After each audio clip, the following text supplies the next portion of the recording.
ये खबर है झारखंड से, जिसका फिलिस्तीन के साथ एक कनेक्शन अभी अभी पता चला है।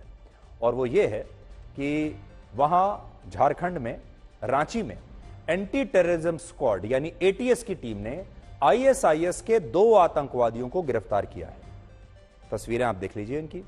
इनमें एक आतंकवादी का नाम है मोहम्मद आरिज हसनैन, जो झारखंड के गोड्डा जिले का रहने वाला है, और दूसरे आतंकवादी का नाम है मोहम्मद नसीम, जो झारखंड के हजारीबाग जिले का रहने वाला है। ये दोनों ही आतंकवादी फिलिस्तीन जाकर एक आत्मघाती हमला करने की तैयारी कर रहे थे, जिसमें इनका मकसद जेरूसलम में मौजूद अल अक्सा मस्जिद को यहूदियों के कंट्रोल से आजाद कराने का था। एटीएस का कहना है कि इनमें मोहम्मद आरिज नाम का आतंकवादी सोशल मीडिया पर आईएसआईएस का प्रचार प्रसार कर रहा था और दूसरे युवाओं का भी ब्रेन वॉश करके उन्हें भी आईएसआईएस में शामिल होने के लिए उकसाता था।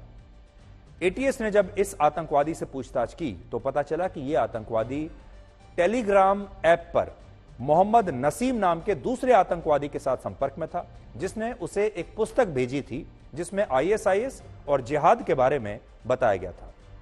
एटीएस का कहना है कि ये दोनों आतंकवादी आईएसआईएस के ऑपरेटिव थे और आईएसआईएस के लिए भारत में फंड इकट्ठा कर रहे थे, फिलिस्तीन में जिहाद करने के लिए भारत में मुजाहिदीन तैयार कर रहे थे और सोशल मीडिया पर आतंकवादी संगठनों का महिमा मंडन कर रहे थे।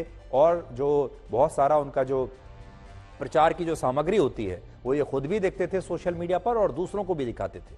भारत में अब तक यही कहा जाता था कि हमारे देश में आईएसआईएस नहीं है, हमारे देश में आईएसआईएस के कदम अभी तक नहीं पड़े हैं।